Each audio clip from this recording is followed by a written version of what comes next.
disayang Allah, dimuliakan Allah, dijaga Allah, dalam lindungan Allah, disayang-sayang Rasulullah, dirindukan Rasulullah, disyafaati Rasulullah Muhammad sallallahu alaihi wasallam insyaallah.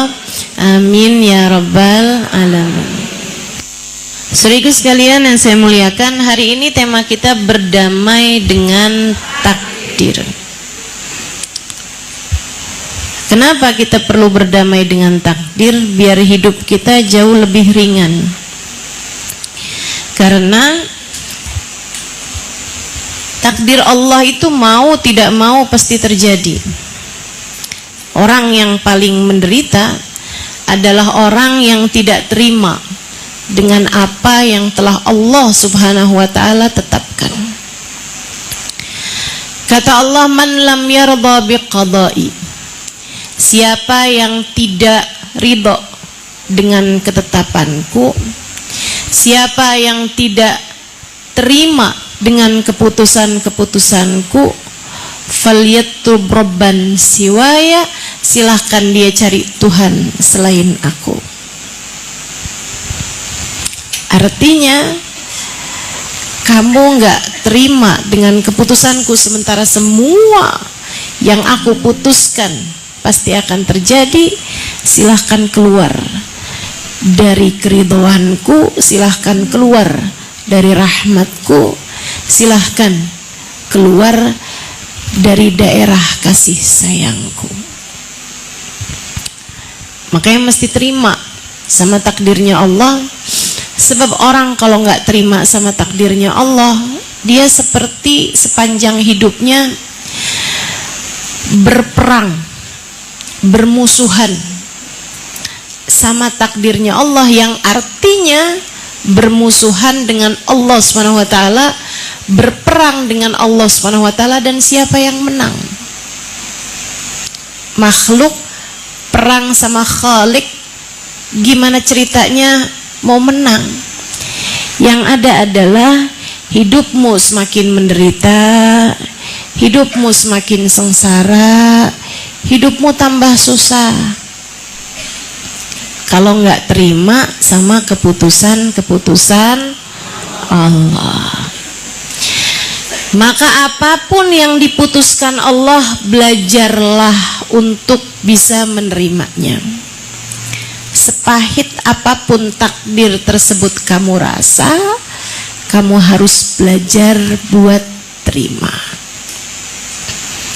agar hidupmu tak lelah, agar hatimu dapat merasakan bahagianya, agar hatimu bisa senantiasa merasakan kasih sayangnya.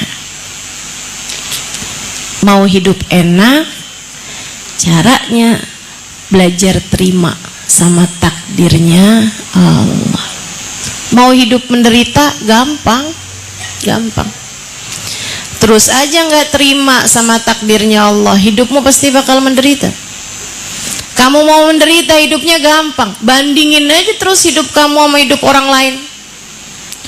Kok dia kayak enak banget ya? Kok dia disayang banget ya sama suaminya? Kok dia anak-anaknya pinter-pinter ya? Kok dia mukanya cakep ya? Kok hidung dia mancung ya? Kalau kamu mau hidup kamu menderita, silahkan bandingkan terus aja hidup kamu sama hidup orang lain. Maka kamu akan selamanya berada dalam penderitaan dunia sebelum kelak kamu akan menderita di hari akhirat nanti. Na'udzubillah min dzalik. Saudaraku sekalian saya muliakan, jadi kamu harus belajar buat terima takdirnya Allah, berdamai hati dengan takdirnya Allah, agar hidup kamu tidak lelah, agar hidup kamu tidak menderita, agar hidup kamu tidak sengsara. Insya Allah. Caranya gimana Ustazah? Karena kadang-kadang tuh berat banget emang. Yuk, saya ajarin. 1. Dengan kamu berpikir bahwa hidup dunia tak pernah ideal untuk siapapun. Hidup di dunia tak pernah sempurna. Dunia tak pernah ideal buat siapapun. Tidak, bahkan untuk manusia terbaik baginda Nabi besar Muhammad. Nabi Muhammad itu manusia paling ideal.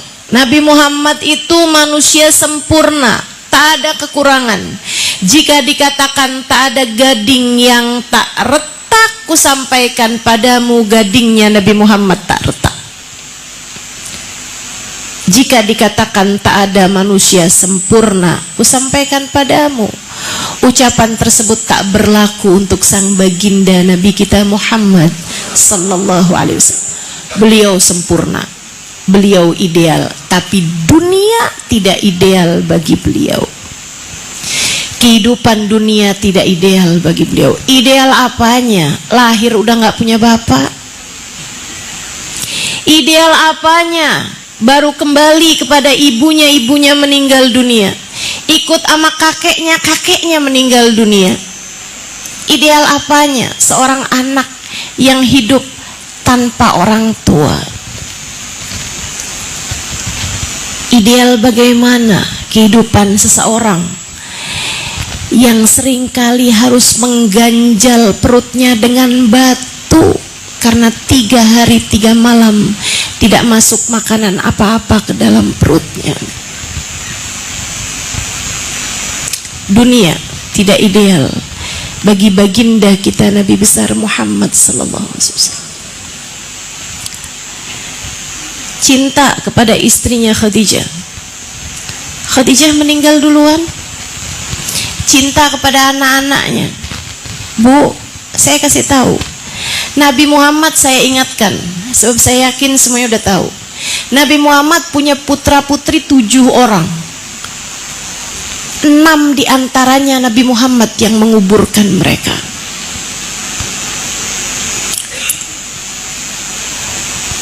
Sebagai orang tua, kamu selalu merasa bahwa pantasnya siapa yang meninggal dunia duluan? Orang tua daripada anak. Nabi Muhammad, Bu, Nabi tuh nggak tua-tua amat, meninggal dunia di usia 63 tahun. Segitunya beliau telah menguburkan 6 dari ke-7 anaknya. Semuanya meninggal sebelum Nabi Muhammad sallallahu alaihi wasallam.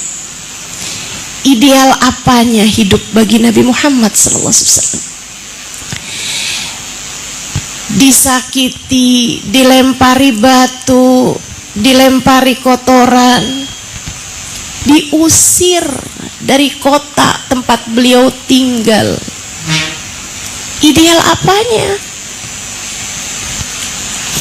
Dalam sebuah peperangan dahinya retak, gigi gerahamnya tanggal 2. Besi nyangkut, baju besi, salah satu besinya nyangkut di pipi beliau. Kesulitan para sahabat untuk menariknya.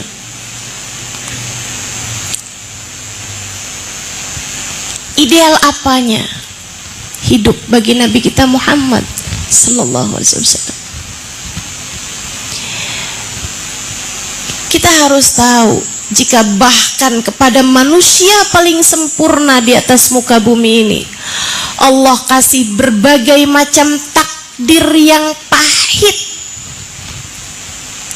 apakah kiranya kepadamu Allah akan selalu memberikan takdir yang manis? Tentu tidak.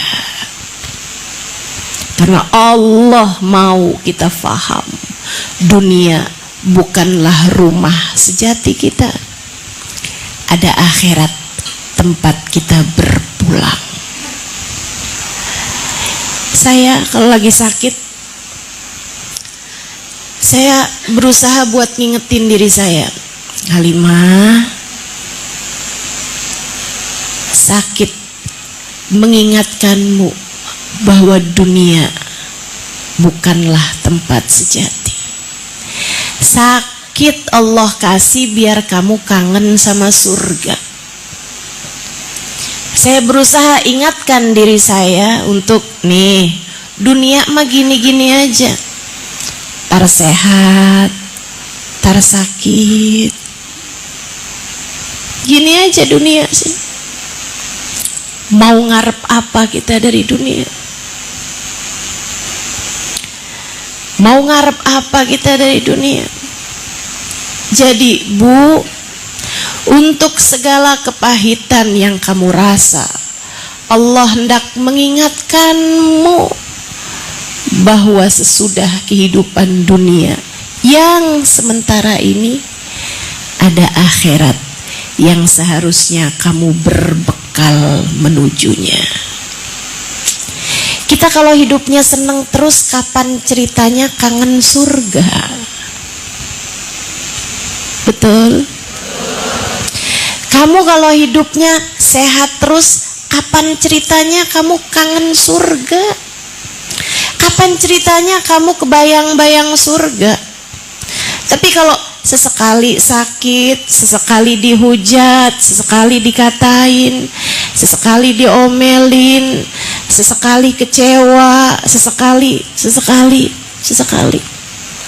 Rasa-rasa yang gak enak tersebut akan membuat kita gak apa-apa deh di dunia begini, mudah-mudahan nanti pulang ke akhirat masuk surga.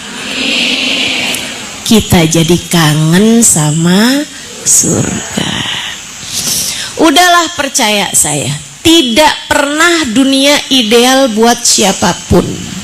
Semua orang hidup pasti menjalani perjuangannya sendiri, pasti menjalani deritanya sendiri, pasti permasalahannya tuh ada.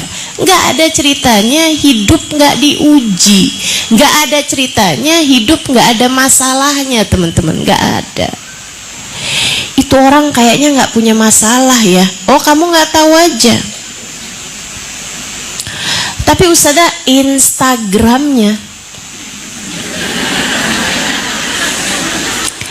isinya jalan-jalan mulu Ustazah, keluar negeri. Teman-teman, ya orang masa mau taruhin permasalahannya dalam Instagramnya, kan nggak juga gitu. Lagian nggak bagus juga kayak gitu. Nggak bagus naruhin penderitaannya di media sosial gitu. Emang nggak bagus juga. Jadi jangan lihat orang dari media sosialnya. Kita nggak bisa kenalan sama orang, pengen tahu kehidupan orang hanya dari media sosialnya. Itu tuh kayak jendela. Rumah ada jendelanya, satu jendela. Sisanya ada 12 jendela dan ada 4 pintu yang gak kamu lihat. Hanya dari satu jendela kamu gak bisa mengatakan tentang kehidupan seseorang. Gak bisa. Semua orang diuji. Masing-masing ada ujiannya, teman-teman. Masing-masing orang ada ujiannya. Tapi Ustazah Halimah kayaknya nggak diuji lah.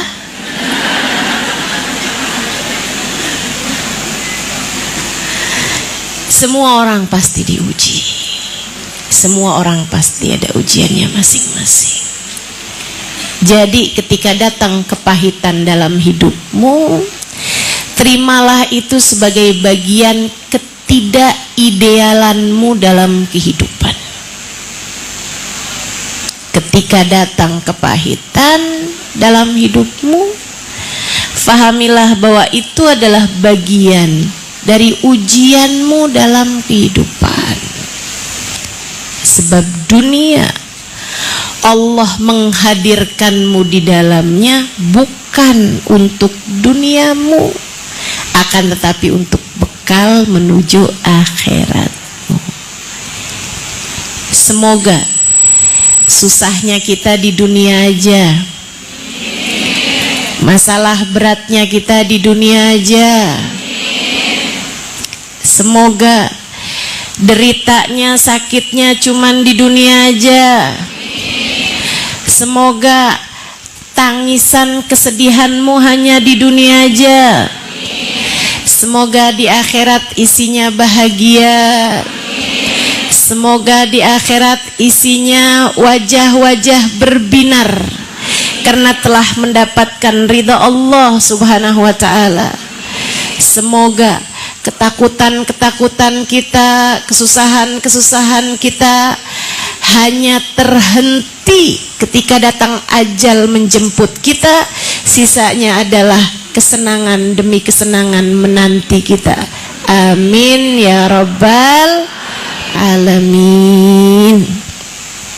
Jadi ingat itu, nomor 1, cara berdamai dengan takdir adalah hibur-hibur diri, kasih tahu, wahai diri, dunia tak pernah ideal buat siapapun. Semua pasti diuji dan ini adalah ujian kita. Mari kita jalani dengan cara yang terbaik agar kehidupan kita kelak di akhirat nanti dapat hidup dengan bahagia. Insya itu yang nomor 1. Udah cukup?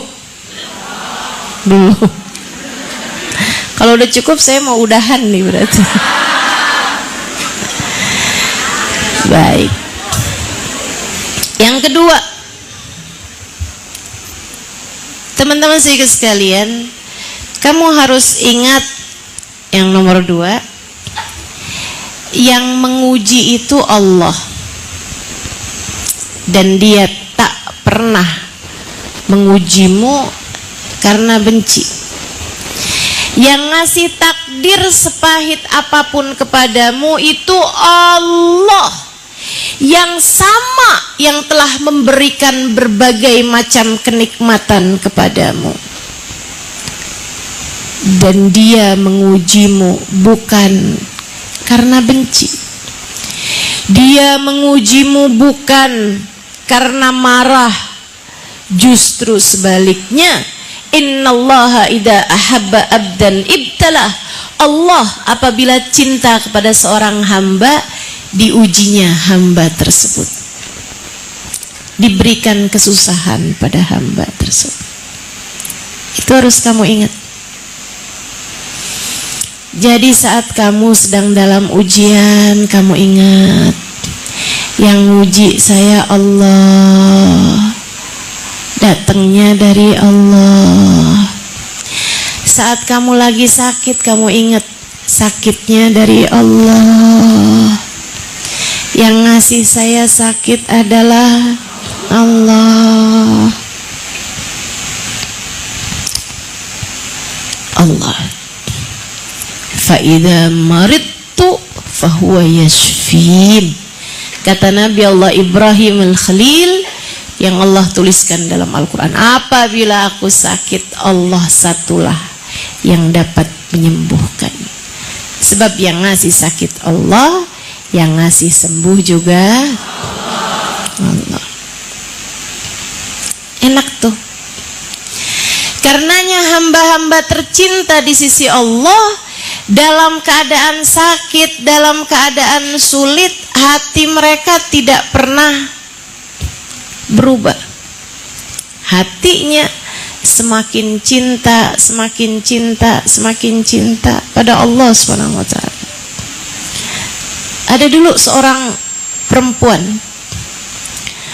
kena sakit, saya baca dalam salah satu kitab ya, tentang kisahnya orang-orang saleh.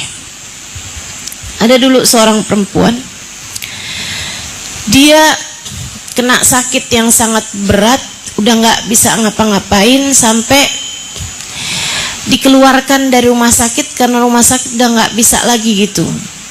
Jadi dia terbaring di sebuah taman, nggak ada sesiapapun ngurusin dia, terbengkalai begitu aja dalam keadaan di bawah di sebuah taman.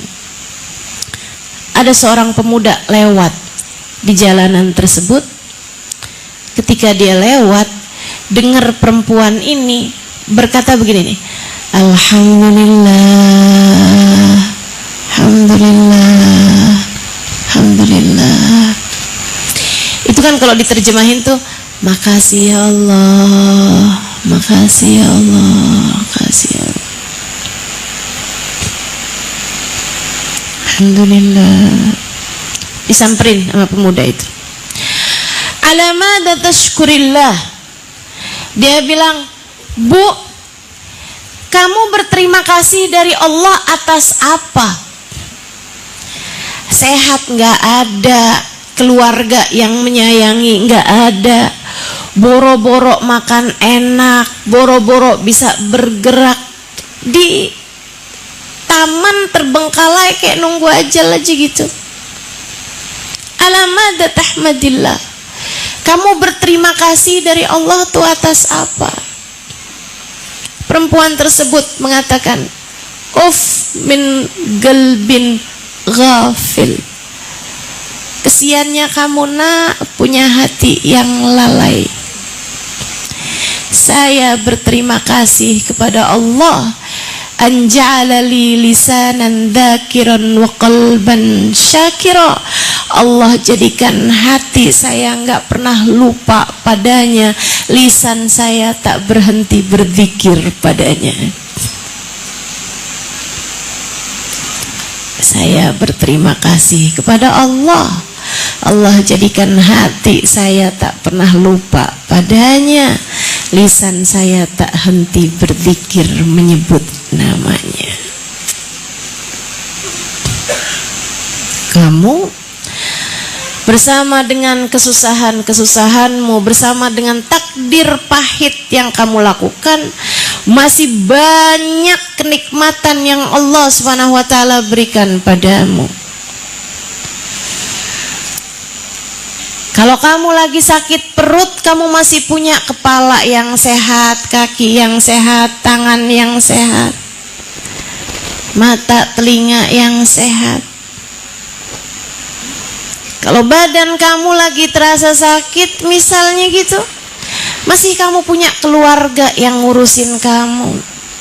Kalau kamu punya suami yang meninggalkanmu misalnya, kamu masih punya anak-anak yang bersamamu, kamu masih punya orang tua yang menyayangimu, kamu masih punya saudara-saudari yang menyayangimu, kamu masih punya teman-teman yang menyayangimu. Ada banyak kenikmatan-kenikmatan. Jangan sampai fokusmu kepada kesusahanmu membuat kamu lupa betapa banyak nikmat yang telah Allah berikan padamu. Kalau kamu dikasih kemiskinan sama Allah, lihatin pandangan kamu jangan terus-terusan mengenai urusan harta. Kamu lihatin di sekelilingmu itu. Kamu masih dengar suara tawa anak-anakmu, dan itu harta yang jauh lebih berharga. Kamu masih dengar suara suamimu yang memanggil namamu. Kamu masih dengar orang-orang di sekelilingmu yang menyayangimu. Kamu masih punya kesehatan. Kamu masih punya mata yang bisa melihat, telinga yang bisa mendengar, jantung yang bisa berdegup bersama dengan itu semuanya. Kamu masih diberi kemudahan oleh Allah untuk membenamkan wajahmu dalam sujud salatmu. Kamu masih baik-baik saja selagi kamu masih bisa membenamkan diri dalam sujud kepada Allah.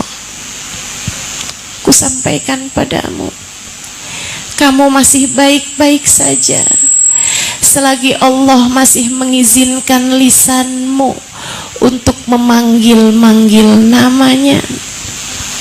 Kamu masih baik-baik saja selagi kamu masih bisa berucap Allahu Akbar. Allah masih ingin mengingatkanmu Masalahmu kecil, yang besar hanya satu, namanya Allah. Allahu Akbar. Allah yang maha besar, yang lain semua kecil. Yang lain semua kecil. Sebab yang lain semua berada dalam kendalinya. Sebab yang lain semua berada di bawah kekuasaannya. Gak apa-apa. Gak apa-apa. Semua baik-baik saja. Gak apa-apa. Kamu kehilangan harta, gak apa-apa. Selagi kamu tidak kehilangan Allah. Kamu kehilangan manusia, gak apa-apa. Asal kamu tidak kehilangan Allah. Semua baik-baik saja. Kamu harus ingat, apapun terjadi dalam kehidupan kamu, pengendalinya satu, namanya Allah.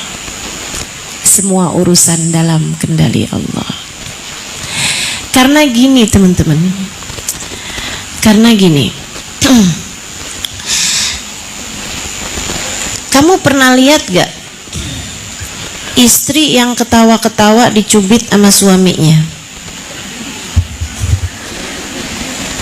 Atau saya ingetin, lagi kamu pengantin baru, saat suami kamu cubit kamu marah apa senang?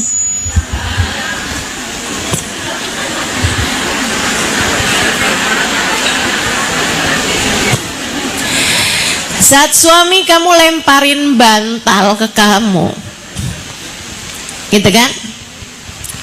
Kamu ketawa apa kamu nangis? Ketawa. Gak pernah dilemparin bantal, Ustazah. Jangan sampai dilemparinnya piring ya.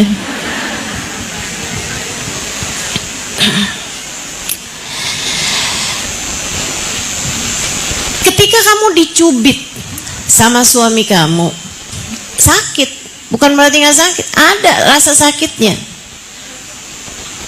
Ada gak sakitnya? Ada. Ketika kamu dilempar bantal sama suami kamu, ada rasa sakitnya apa enggak?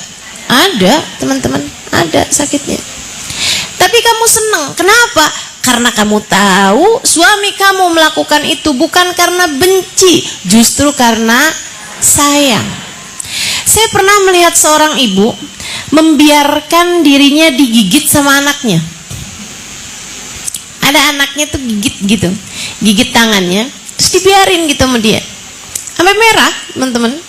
Saya bilang sama dia, lah kenapa kamu biarin sih? Dia bilang biarin. Dia gigit tuh karena sayang. Ya saya tahu, tapi jangan dibiarin juga. Kenapa seorang ibu membiarkan dirinya digigit sama anaknya? Seorang pengantin baru tertawa ketika suaminya mencubit dirinya. Karena dia tahu suaminya atau si ibu tadi, anaknya melakukan itu bukan karena benci, tapi karena sayang. Bu, Allah tuh persis seperti itu kepadamu. Mengujimu bukan karena benci, tapi justru karena sayang padamu. Allah itu mirip seperti, ini bukan berarti saya memisalkan hanya untuk sekedar, bukan berarti saya menyamakan apalagi memisalkan gitu ya, enggak. Hanya untuk sekedar pendekatan terhadap pemikiran-pemikiran kita, orang-orang awam ini ya. Kayak gini loh, kamu lagi sakit, kamu datang ke dokter. Apa yang akan dilakukan dokter padamu? Dokter biasanya nih, kalau sakitnya ringan, ngasih obat. ibu, obat rasanya apa? Pahit. Jarang-jarang ada obat rasanya manis. Palingan sirupnya anak kecil tuh kan. Obat rasanya pahit gitu. Dokter akan memberikan padamu pil pahit. Atau kalau sakitnya agak berat, dokter akan menyuntikmu, teman-teman, menginfusmu. Sakit apa enak? Sakit. Atau bahkan kalau sakitnya udah berat, dokter akan mengoperasimu, melakukan tindakan-tindakan kepadamu, dioperasi, dibedah dirimu itu. Sakitnya luar biasa. Tapi pernahkah kamu berkata kepada dokter, kejam sekali dirimu, tega-teganya melakukan ini kepadaku. Dokter macam apa kamu? Nggak ada. Kalau ada orang ngomong begitu sama dokter, ya dia rada PA itu ya. Agak susah nyari bahasa yang manis untuk kata gila ya. Teman-teman psikus sekalian yang saya muliakan, yang ada kita akan berkata kepada dokter, makasih ya dok, makasih. Malah kita bayar dokternya. Allah begitu kepadamu. Allah tahu kamu bermasalah dalam beberapa urusan. Karenanya Allah mengobatimu dengan caranya. Ketika Allah melihat hatimu begitu bergantung kepada suamimu, ketika Allah melihat kamu mencintai suamimu dengan berlebihan, menganggap dia adalah segalanya bagimu, ketika Allah lihat hatimu seolah berkata kepada suamimu, aku tak mampu hidup tanpamu, Allah kemudian mengujimu dari arah tersebut, menjadikan hati suamimu berpaling darimu, seolah-olah Allah berkata, kamu sanggup kok hidup tanpa dia, kamu tak sanggup hidup tanpaku, kata Allah.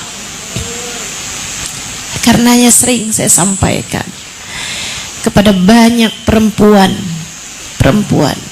yang merasa hati suaminya berpaling darinya, dia kecewa begitu dalam. Saya sering sampaikan, termasuk juga kepadamu, jika kamu merasakan hal yang sama, ku sampaikan padamu, ketika hati suamimu berpaling darimu, itu adalah tali yang Allah ulurkan padamu untuk mengembalikanmu kepadanya. Seolah Allah berkata, lihat, siapapun dapat meninggalkanmu, sebab hanya akulah cinta sejatimu. Itu sebabnya kamu lihat, seringkali kepahitan-kepahitan dalam hidupmu datang dari arah yang paling kamu sukai, datang dari arah yang paling kamu cintai. Ustazah, saya mah nggak diuji urusan suami, Ustazah, diujinya urusan materi, miskin mulu saya. Karena Allah lihat hatimu bergantung kepada urusan dunia, urusan materi luar biasa. Karena Allah lihat hatimu mencintai dunia luar biasa. Itu sebabnya Allah mengujimu dari arah sana. Mulailah tinggalkan kebergantunganmu kepada dunia, hingga kamu tak lagi diuji dari arah tersebut. Lihat aja, kalau ujianmu urusan anak, itu karena Allah lihat kamu hatinya sama anakmu belum benar. Hatimu mau urusan anak nih belum benar. Coba liatin, ujian kamu datangnya dari arah yang mana? Sang dokter hendak mengobatimu. Sang dokter hendak memulihkan kesehatan hatimu. Sang dokter berkehendak agar hatimu bercahaya dengan cahaya iman. Cukup?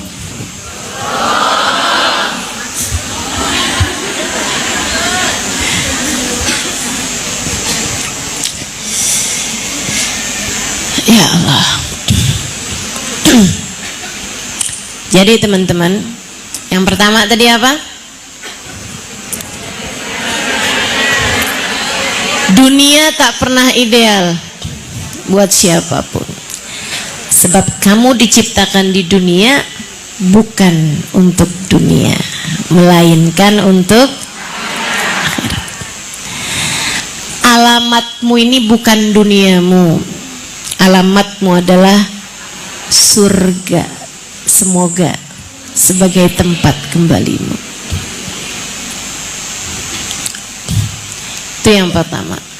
Yang kedua, saat takdir datang tidak menyenangkan, caramu berdamai dengan takdir adalah dengan ingat bahwasanya pengujinya adalah Allah.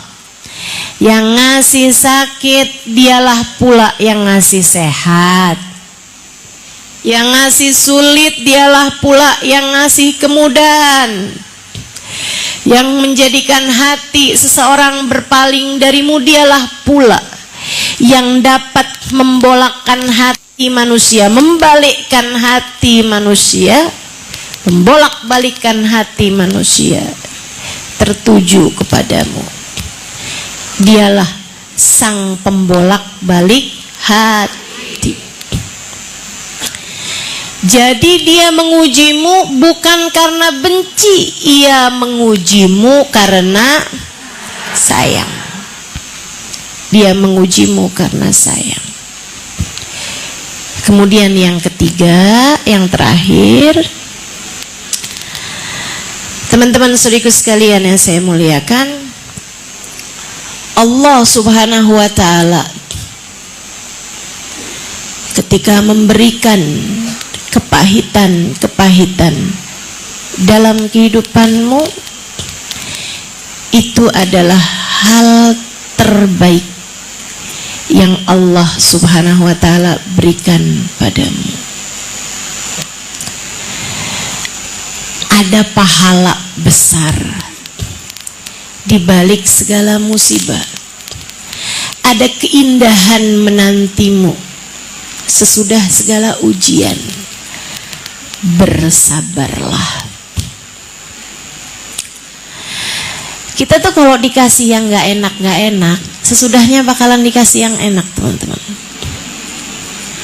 Ingat, hanya lautan berbadai yang akan melahirkan pelayar yang tangguh.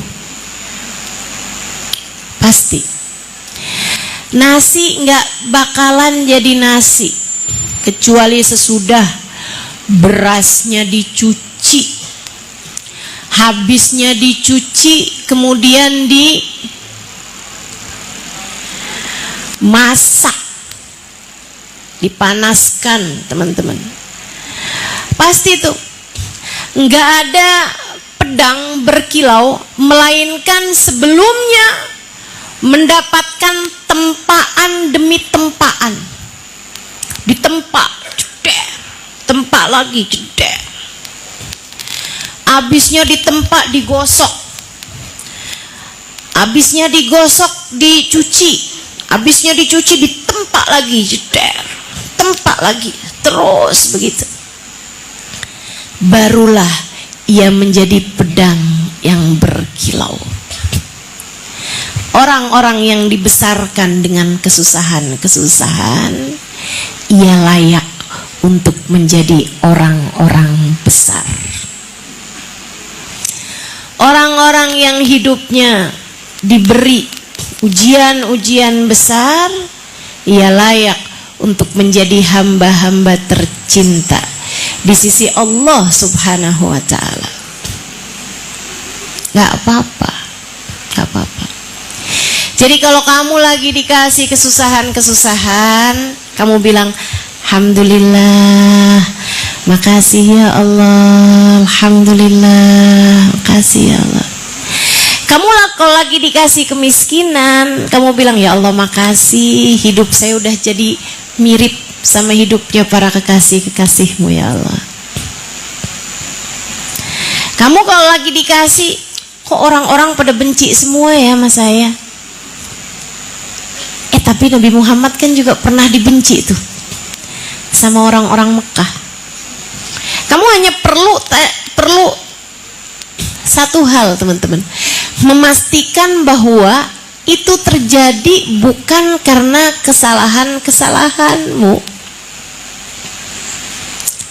Kalau kamu dibenci orang, difitnah orang, sesuatu hal yang tidak ada pada dirimu, ya nggak apa-apa gitu. Cuman masalahnya kan seringnya kita dibenci orang karena kitanya emang pantas dibenci. Nah itu kan mestinya bukan alhamdulillah, nggak gitu. Introspeksi. Ini sih sama aja kayak kamu lagi dikasih sakit perut, kemudian kamu bilang alhamdulillah, makasih ya Allah saya dikasih sakit perut. Kata Allah lah kamu habis makan cabai level 20. Ya mestinya bukan hanya sekedar kamu berucap alhamdulillah kan, tapi juga kamu introspeksi gitu. Demikian pula kalau suami kamu meninggalkanmu terus kamu bilang alhamdulillah, makasih ya Allah, sepertinya ini menunjukkan bahwa cintamu lah yang sejati. Nah tapi kemarin pulang kamu malam, suami gak kamu urusin, ya gak gitu juga gitu. Allah bersiap memberikan kepadamu keindahan-keindahan di balik ujian, tapi nih inget nih yang terakhir nih ya. Ingat firman Allah Subhanahu wa taala, wal aqibatu lil muttaqin. Ini salah satu dari ayat yang selalu jadi pegangan saya, teman-teman. Wal aqibatu lil muttaqin. Artinya happy ending buat mereka yang bertakwa. Akhir yang indah Allah persiapkan buat mereka yang ada di jalan Allah. Akhir yang baik Allah persiapkan untuk mereka yang ada di jalan Allah, untuk mereka yang menempuh jalan Allah. Itu yang harus kamu lakukan, itu yang harus senantiasa kamu tempuh. Kamu harus berdamai dengan takdir, teman-teman sekalian. Dan kamu harus selalu ingat bahwa akhir yang indah akan Allah persiapkan buat mereka yang menempuh jalan takwa. Jadi di saat ada takdir-takdir yang kelihatannya pahit, saatmu untuk mulai memeriksa diri, saatmu untuk mulai introspeksi. Apa nih yang Allah inginkan untuk saya ubah dalam hidup saya? Saatmu untuk mulai belajar. Karena Allah tuh saat ngasih kepahitan-kepahitan dalam hidup pasti juga disebabkan karena kesalahan yang telah kita kerjakan. Kata Allah Subhanahu wa taala dalam Al-Qur'an, a'udzubillahi minasyaitonirrajim, ma asabatkum min musibah illa fabima kasabat aidikum, tidaklah menimpa kepada kalian satu musibah melainkan disebabkan perbuatan kalian sendiri, dosa-dosa yang telah kita lakukan. Makanya kalau lagi datang kepahitan dalam hidup, ingat nih, apa nih ya gitu. Kemudian sudahnya, kalau kamu udah benerin, kamu udah benahin, insya Allah bersiaplah menerima keindahan-keindahan sesudahnya. Kalau habis hujan, nanti siap-siap akan ada pelangi warna-warni cakep di langit, gitu kan? Demikian pula dengan ya gitu tuh. Ada hal-hal nggak menyenangkan dalam kehidupan, tungguin. Badainya bakal selesai, hujannya akan reda, tenang. Yang perlu kamu lakukan adalah introspeksi, perbaiki diri, tetaplah di jalan Allah, tetaplah taat padanya, benamkan dirimu dalam sujud-sujud panjang. Nah, sesudahnya lihatin akan indah pada waktunya. Ustazah, ujian saya sama terus. Oh, berarti kamu belum lulus. Itu artinya kamu remedial. Kalau kamu setiap kali dikasih soal ujian, kamu robek soal ujian tersebut, ya kamu nggak bakalan naik kelas. Akan terus diuji dengan ujian yang sama. Jadi kalau kamu bilang ujian saya sama terus Ustazah, dari dulu miskin mulu, mestinya kalau kamu dari dulu miskin, kan kamu jadinya terbiasa.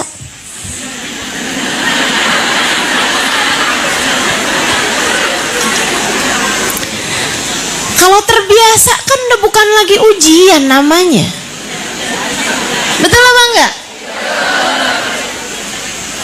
Udah nggak jadi pahit lagi, teman-teman.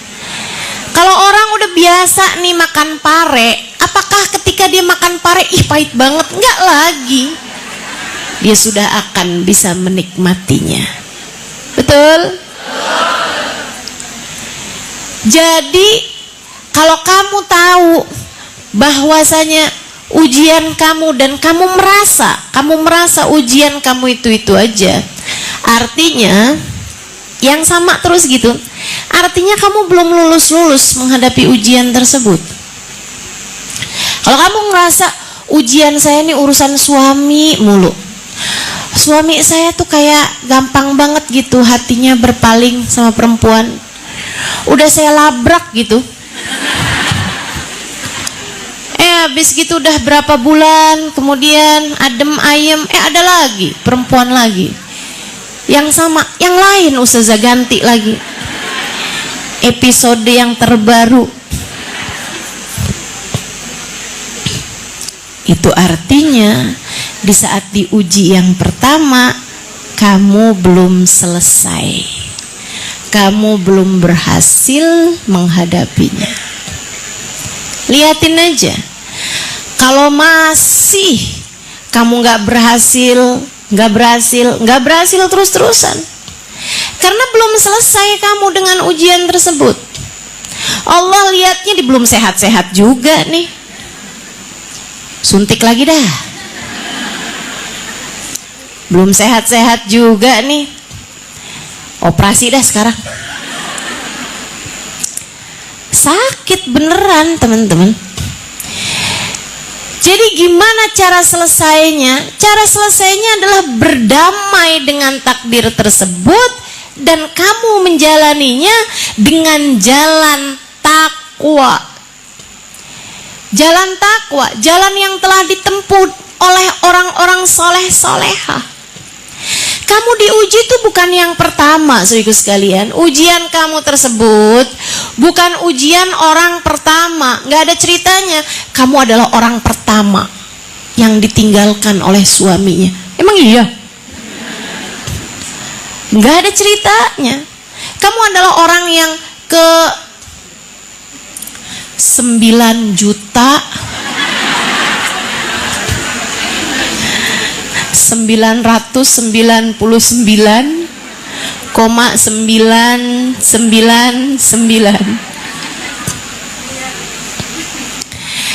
Ada jutaan orang mengalami yang sama.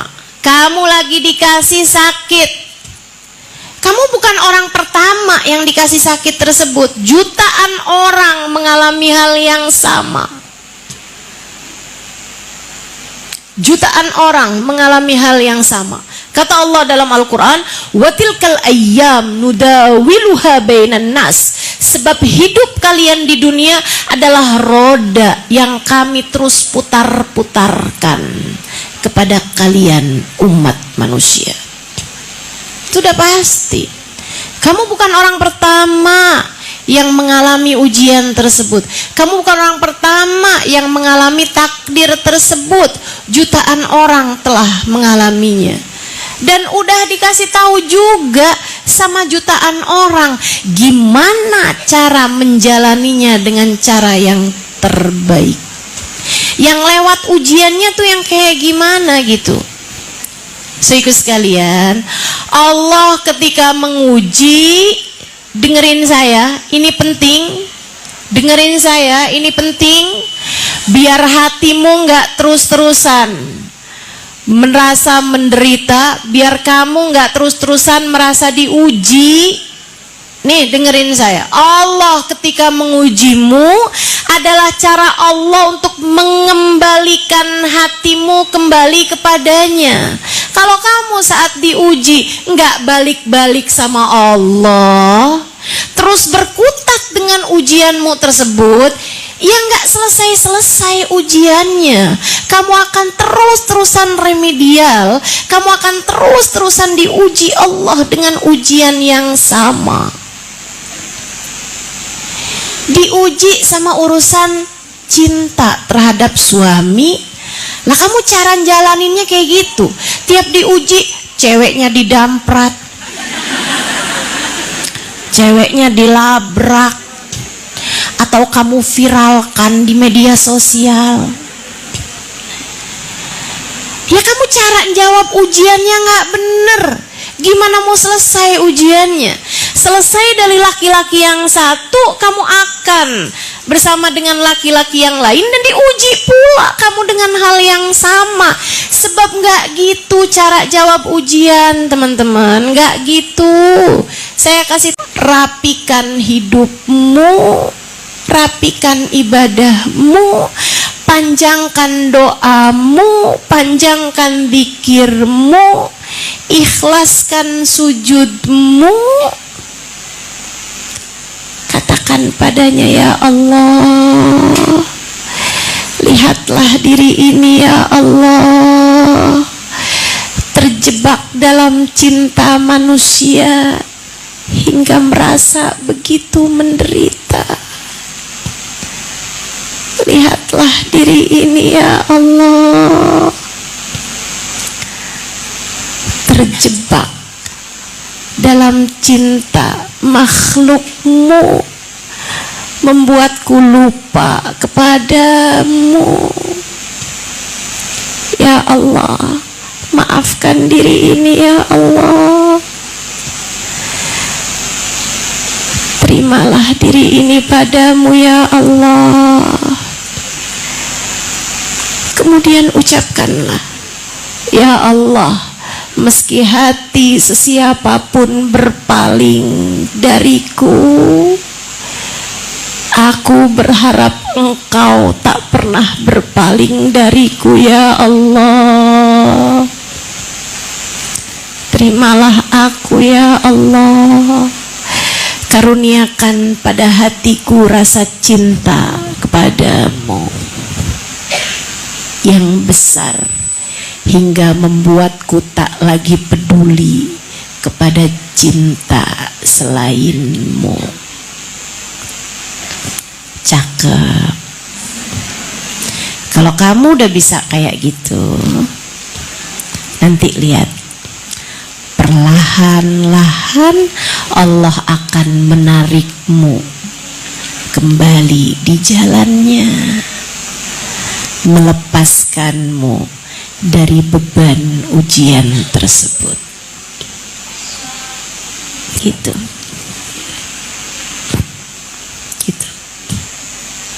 Insya jalaninnya yang benar. Ingat, wal akibatu lil muttaqin. Happy ending, akhir yang baik, surga. Bahkan pada akhirnya akan Allah berikan untuk mereka yang selalu kembali kepada Allah. Kalau kamu jalanin ujian-ujian dengan cara yang indah, saudaraku sekalian, Allah tuh bakal siapkan segala yang indah-indah untukmu. Bagian akhir ini saya mau cerita tentang seseorang yang diceritakan oleh guru saya, Hubabah Syarifah. Setahun yang lalu beliau ketika datang cerita ini kepada saya di sebuah perjalanan kami. Kata Hubabah, "Inti arafti Muhammad Halimah?" Kamu kenal sama Ummu Muhammad Halimah? Saya bilang enggak. Siapa Hubabah? Beliau guru saya. Guru saya dalam Al-Quran. Beliau, saya mengambil Quran salah satunya dari beliau. Quran saya, hafalan saya simakkan di hadapan beliau. Seorang perempuan alim, hafal Quran 30 juz, faham dengan tafsirnya, memahami keindahan Al-Quran dan mempraktekkannya dalam kehidupan.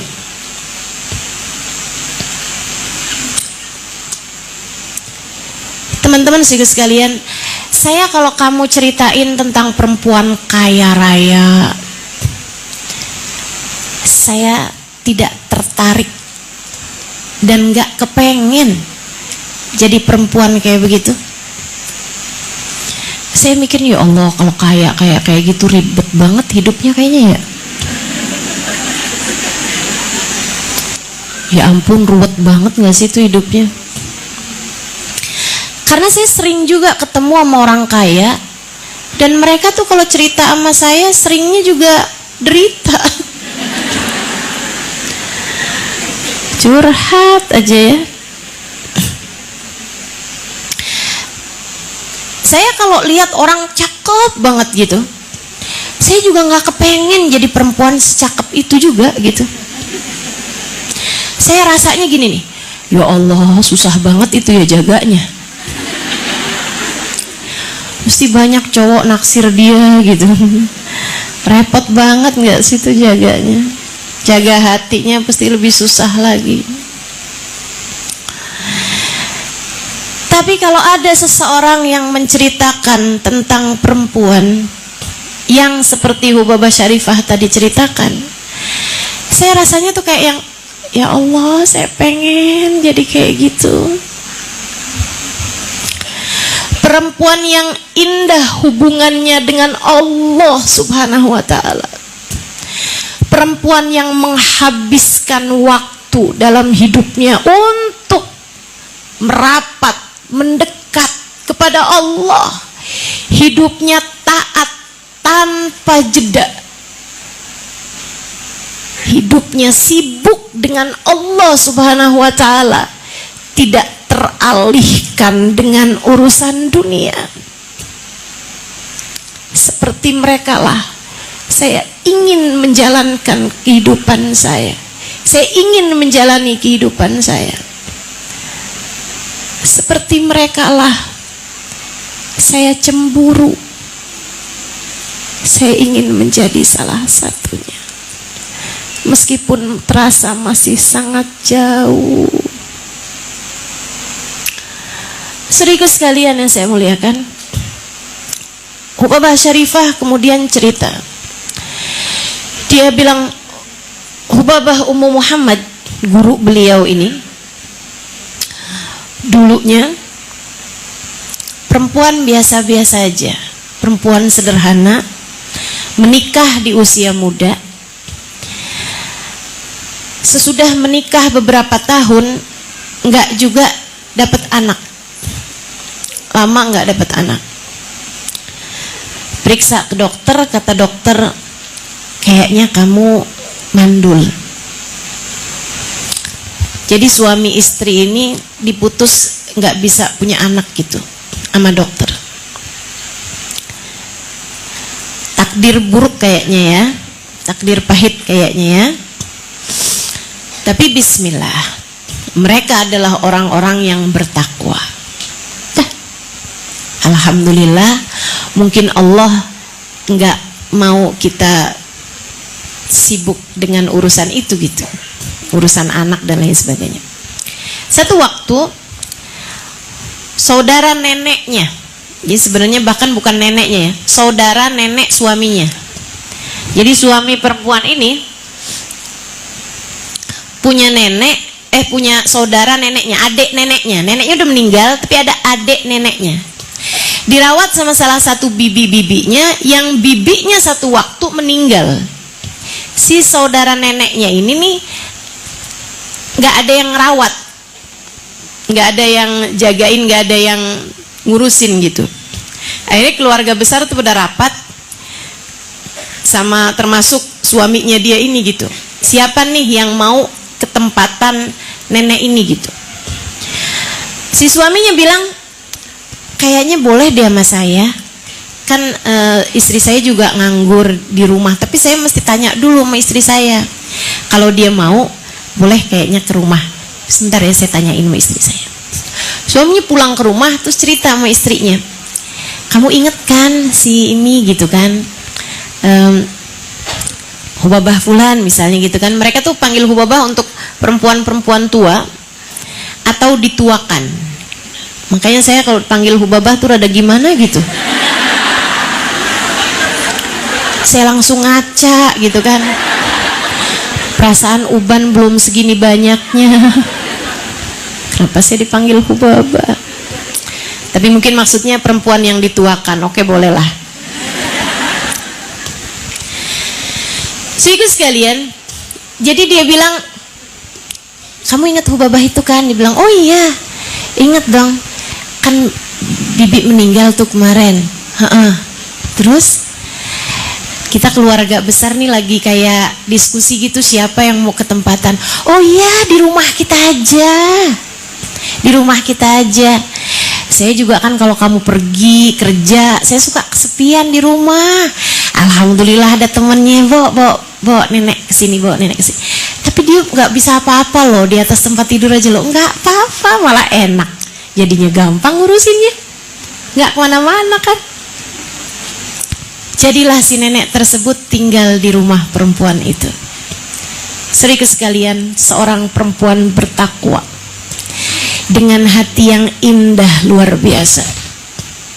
Saya kasih tahu kamu, kalau kamu Allah anugerahkan hati yang indah, itu adalah modal utama untuk hidup bahagia dunia hingga akhirat. Makanya kalau kamu lihat nih hidup kamu di dunia nih, kok saya susah mulu hidupnya, liatin hatimu itu, liatin hatimu itu. Kayaknya Allah kepengen hati kamu tuh jadi lebih baik, hati kamu indah, hati kamu bagus, hati kamu bersih gitu. Makanya Allah uji lagi, Allah uji lagi. Nggak bersih-bersih juga nih, uji lagi. Nggak bersih-bersih juga, bersihin lagi. Kalau kamu kepengen hidup kamu tuh naik tingkatannya, teman-teman saudaraku sekalian, belajar terus buat punya hati yang bersih, buat punya hati yang baik, buat punya hati yang punya takwa. Sebab wal akibatu lil muttaqin. Happy ending, akhir yang baik, akhir yang indah akan selalu Allah berikan buat orang-orang yang bertakwa, yang hatinya selalu kembali kepada Allah Subhanahu wa taala, yang hatinya terjaga, nggak punya benci, nggak punya penyakit tuh dia tuh. Nih perempuan ini nih, Hubabah Ummu Muhammad nantinya ya. Dia pun merawat sang nenek dengan penuh cinta. Tiap pagi tuh nenek dimandikan, nggak bisa apa-apa teman-teman. Dia mandikan, dia bersihkan, dia pakaikan baju yang cakep. Abis gitu dia bedakin, dia pakein parfum, dia wangi-wangiin si nenek itu. Abis itu dia masak, abis itu dia suapin neneknya dengan penuh cinta. Datang waktu sholat, dia akan imamin nenek tersebut sholat. Dia bacain zikir-zikir, dia minta neneknya, yuk nek doa nek. Kalau doa tuh yang lebih tua lebih mustajab. Yuk nenek yang doa, saya yang akan mengaminkan doanya. Nanti kok malam-malam dia liatin ada bintang-bintang atau ada bulan lagi purnama, dia akan minta sama suaminya, yuk kita keluarin nenek yuk biar lihat langitnya lagi bagus banget. Nanti dikeluarin neneknya, dipapah teman-teman, digotong, digendong nenek tersebut, dibawa keluar. Kemudian dia liatin, nek langitnya lagi bagus banget ya nek ya. Ya ampun nek, kalau lagi purnama gitu. Nenek inget apa nek? Ingat Nabi Muhammad kan nek kan? Ya ampun nek, Nabi tuh nek katanya mukanya kayak purnama nek. Kayak apa ya nek? Cakep banget ya nek.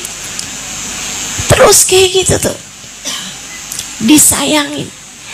Si nenek nih hari-harinya bahagia bener nih sama orang yang bahkan bukan cucunya, bukan siapa-siapa, menantu.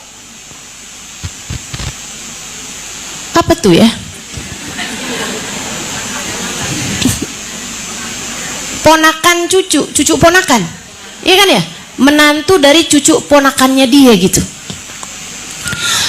Saudaraku sekalian yang saya muliakan, si nenek ini kalau malam itu kan, saat dia bangun tahajud, nanti dia bangun diwudukan sama cucunya ini. Cucunya juga bangun, si perempuan ini dia akan wudukan neneknya, terus dia akan tinggal gitu. Neneknya tahajud sendirian, habis selesai dia tahajud dia angkat tangannya, ya Allah, saya nggak bisa balas kebaikan cucu saya ini ya Allah, tapi engkau dapat melakukannya, engkau dapat melakukannya. Ya Allah, penuhilah rumah ini dengan kebahagiaan. Penuhilah rumah ini dengan tawa anak-anak dan cucu-cucu. Ya Allah, penuhilah rumah ini dengan harta yang melimpah ruah, tanpa hisab, tanpa azab darimu ya Allah. Terus didoa setiap malam-malam. Saya nggak bisa balas kebaikan ya Allah, engkau bisa balas. Bertahun kemudian nenek tersebut meninggal. Sedih banget nih si anak perempuan ini, umur masih muda waktu itu, dia dikawin muda.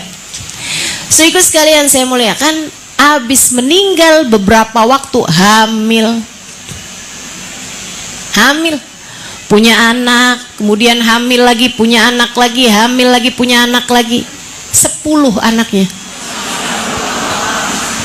10 anaknya,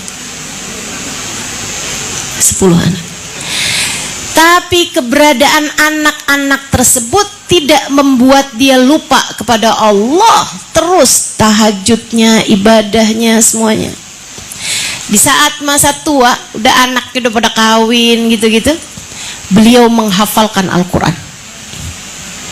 Beliau menghafalkan Al-Quran sampai bisa faham Quran, bisa ngerti Quran, bisa jadi ahli Quran. Anak-anaknya banyak yang hafal Quran, anak-anaknya banyak yang jadi ulama. Saudaraku sekalian saya muliakan, kata Hubabah, itu Halimah, saya nggak ngerti gimana ceritanya rumah tersebut itu bisa kayak urusan harta suaminya, kerjaan suaminya tuh bisa melimpah ruah hartanya, bisnisnya jalan, sampai tamu tuh kalau datang ke rumahnya itu sampai pulangnya tuh dikasih emas. Saudaraku sekalian saya muliakan, Allah kalau mau ngasih, wal akibatu lil muttaqin, happy ending selalu Allah berikan buat hati yang bertakwa, buat hati yang baik. Makanya kamu kalau lagi diuji, kamu liatin, nih hati saya nih kurang bener nih, ke Allahnya kurang nih, balik ke Allahnya kurang nih. Sholat saya nih gak rapi nih, zikir saya berantakan nih, Quran saya berdebu nih. Balik, kembalilah kepada Allah, jadilah orang yang bertakwa. Tuh tiga hal itu akan menjadikan kamu lebih mudah berdamai dengan takdir. Hidupmu akan jauh lebih bahagia. Ingat, dunia tak pernah ideal buat siapapun. Kamu diciptakan di dunia bukan untuk dunia, melainkan untuk kembali menuju surga, insya. Yang kedua, kamu ingat bahwa pengujinya adalah Allah. Allah tak pernah memberikan takdir buruk kepadamu karena benci, melainkan semuanya Allah berikan karena sayang. Kemudian yang ketiga, jalanilah semua hidupmu dengan jalan takwa. Tempuhlah jalan takwa hatimu, kembalikan kepada Allah Subhanahu wa taala sebagai akhir yang baik. Akhir yang baik akan Allah berikan kepada hamba-hamba yang bertakwa. Ujungnya indah jika kamu jalaninnya dengan jalan takwa, insya Allah. Rabbana zalamna anfusana wa illam taghfir lana wa tarhamna lanakunanna minal khasirin. Rabbana atina fid dunya hasanah fil akhirati hasanah wa qina adzabannar. Bifadli subhana rabbika rabbil izzati amma yasifun wa salamun alal mursalin walhamdulillahi rabbil alamin. Ala hadhihi niyah bikulli niyatin salihah. Semoga semudah mendengarkannya, dimudahkan untuk dapat mengamalkannya dalam kehidupan. Semoga semudah saya menyampaikannya, Allah mudahkan saya untuk mengamalkannya dalam kehidupan.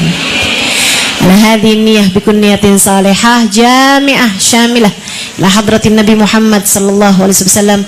Al-Fatihah.